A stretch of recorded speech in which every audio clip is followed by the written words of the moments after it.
So today I'm going to go through my favorite exercises using the box. Now the box can either make some of the bodyweight skills easier or harder. So I'm just going to show a range of different ones and hopefully it gives you guys some ideas. So a good one to start with is just to get the understanding of how the box can help us to make things easier is to start in a kneeling position on the box. And what I'm going to do is take my head off the edge of the box. I'm going to take my collarbone to the box. I'm going to try and keep my shins as close to the box as possible. So even when I'm floating, I'm here. I couldn't make it much harder by going straight, but I'm going to stay in this floating position here, which is much safer. I slowly take the legs around. I could even slide them, and then I'm going to finish in this seated straddle position. Progressions of that one would be to go into an elevated position. So I open up into a full shoulder stand position. I come down with less contact with the box, and I finish up in an elevated position.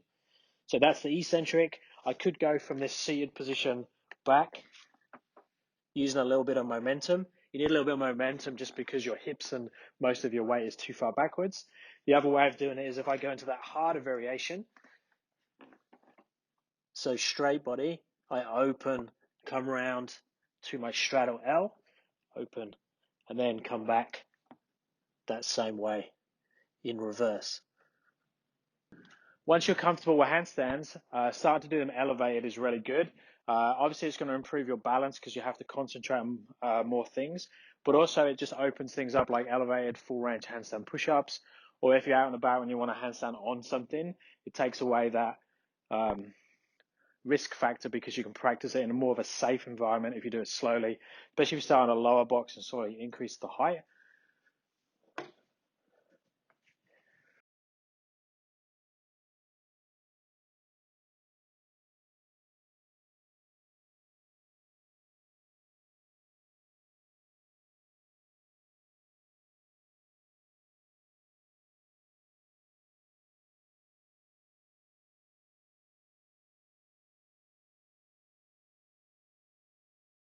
So obviously handstands are harder on a box.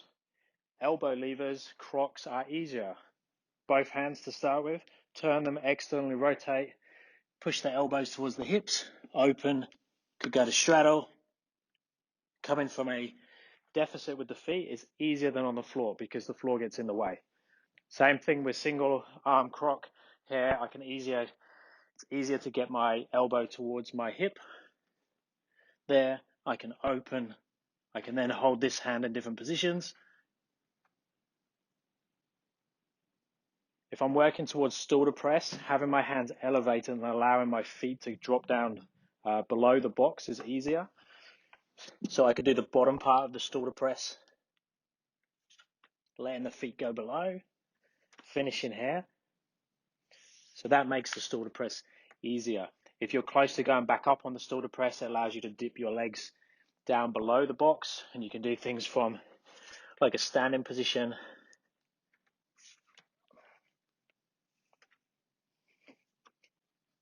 to get back up to that position. So obviously with the stool to press, full range of motion is the goal. So you could come, if you have it from the full range, so here.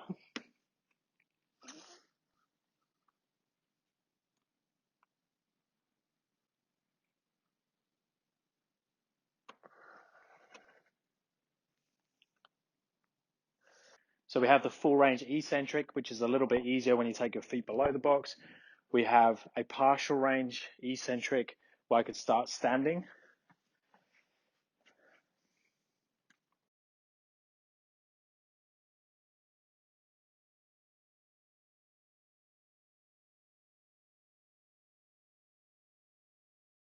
Slightly easier version would be to start in a squat position.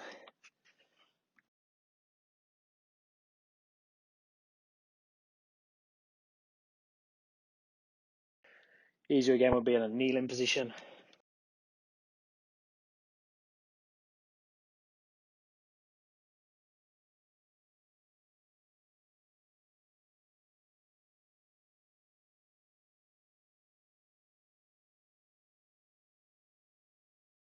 So just working the straddle L could be easier by going to the edge of a box, bringing the hands close together, bending the knees, leaning forwards. As I become stronger that and my active flex increases, I can start to straighten the legs. When that becomes okay, I can go to the side of the box, do the same thing. So first bent legs, and then eventually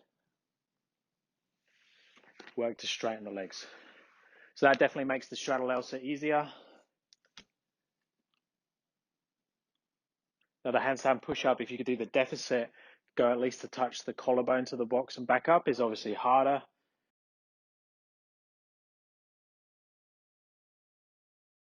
Now if we have two boxes, that opens up other ideas. We could just do normal dips on them.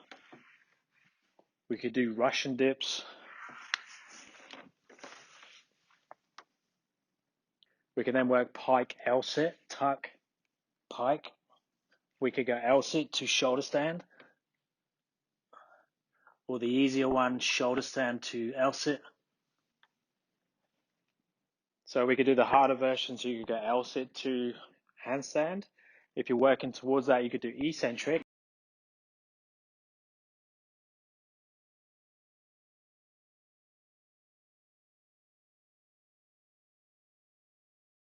Or you could do partial range.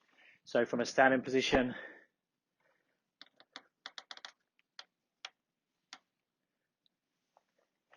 so not so much of a tutorial today, but hopefully that's given you some ideas on how to use a box to help you with your training, either to make things easier or harder. If you guys have any other ideas to how to use a box in your training, I'd really like to know, so stick them in the comments below. Any questions, stick them there as well. Thumbs up and subscribe would be appreciated, and I'll speak to you next time. Thanks, guys.